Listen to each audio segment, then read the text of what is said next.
If we look at the young people from our community, they are an immense source of inspiration. If we look at the Muslim world,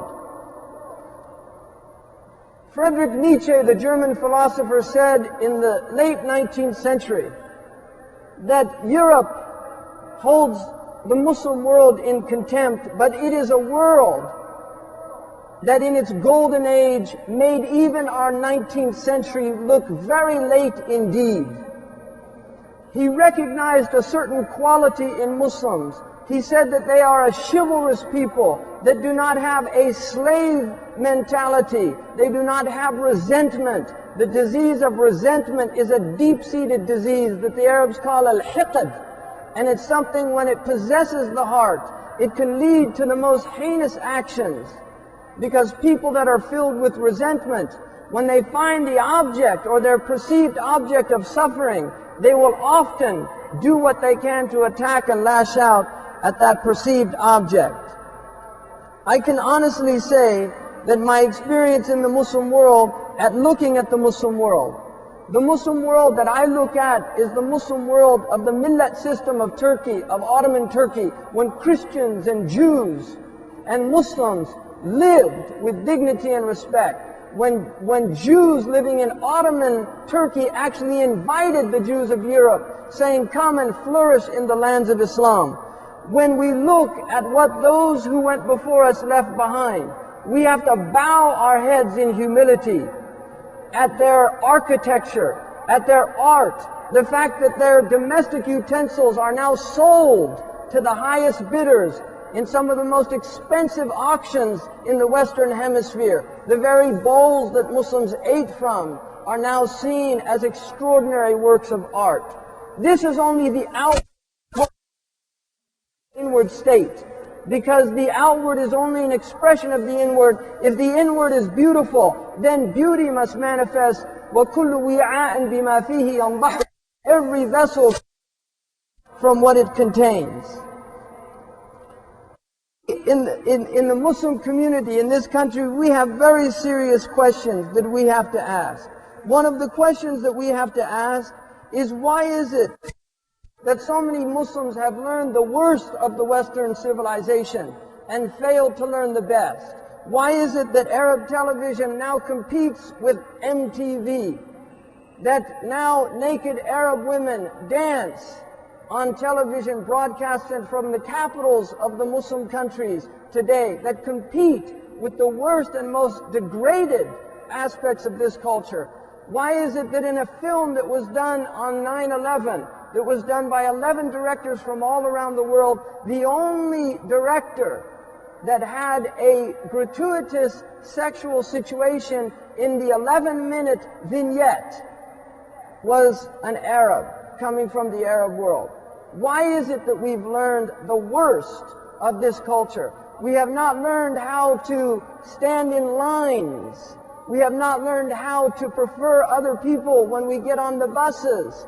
We have not learned those basic civilizing forces that were so common in the Muslim world, and what we affectionately call adab, or courtesy. And our Prophet ﷺ said, "Adabani Rabbi fa-ahsana ta'dibi." My Lord has made me courteous, and what an excellent courtesy He's given me. And the Quran reminds us, وَإِنَّكَ لَعَلَى خُلُقٍ عَظِيمٍ. You are on a vast ethical nature. This is the nature of our Prophet. And like the poet Shawqi said, إِنَّمَا الْأُمَمَ الْأَخْلَاقُ مَا بَقِيَتْ فَإِنْهُمُ ذَهَبَتْ أَخْلَاقُهُمْ ذَهَبُوا. Civilizations are nothing other than their ethical nature. And when their ethics goes, the civilization goes with it. So we have to ask that. There are people that visit foreign countries and all they learn is the foul words of the language of that country. That is what they bring back from their visit. In the Muslim world now, we see Muslims dressing like Western people. We see them now increasingly eating like Western people. We see them driving the cars of Western people. We see them increasingly be entertained like Western people. And yet we don't see the same commitment to the standards of excellence that exist in the workplace, that exist in the even in the government conditions, we don't see any of these things. Unfortunately, the West has mastered form, but what the West so deeply lacks is content. The West has mastered form, and this is something that we as Muslims have to learn, but that form needs to be infused with the truth of what we know to be true, the principles that we live with. The Muslims are a religion, follow a religion that's infused with celestial aspirations. We are celestial people. We are people of the stars. وَبِالنَّجْمِ هُمْ يَهْتَدُونَ. By the stars they are guided. The Prophet ﷺ said about Salman al-Farisi, لَوْ كَانَ الْعِلْمُ بِالثَّرَيَّةِ لَنَالُهُ رِجَالٌ مِّنْ هَذَا. If knowledge was in the constellation of Pleiades, there would have been people from this man's people who reached that knowledge. This was the aspiration that he was indicating, and this is a miracle of the Prophet ﷺ, because the Persians became some of the greatest scientists, some of the greatest scholars of Quran and Hadith. All of the great mathematicians that came from Persia, all of the muhaddithun, except for one amongst the great muhaddithun, came from Persia. We have to recognize that those who have migrated to this country have learned to function at some of the highest levels. Your skills have made you the envy of the workplace. Muslims are in the highest positions in managerial and in executive positions, and some of them own their own very successful businesses. We have become the doctors of this country. In Time magazine last week on the blackout, the doctor that was in the picture was Dr. Tanweer, a Pakistani physician probably in New York City. He was the one that was in the hospital treating the man. When David Letterman can say on national television, I went to my physician and he said, turn to Mecca and cough, and people laugh, you know that people now have Muslim physicians in increasingly larger numbers. There are over 20,000 Muslim healthcare workers. And if you're willing to put your life in the hands of a Muslim doctor, and you think that Muslims are terrorists and desire harm for you, then you're a fool.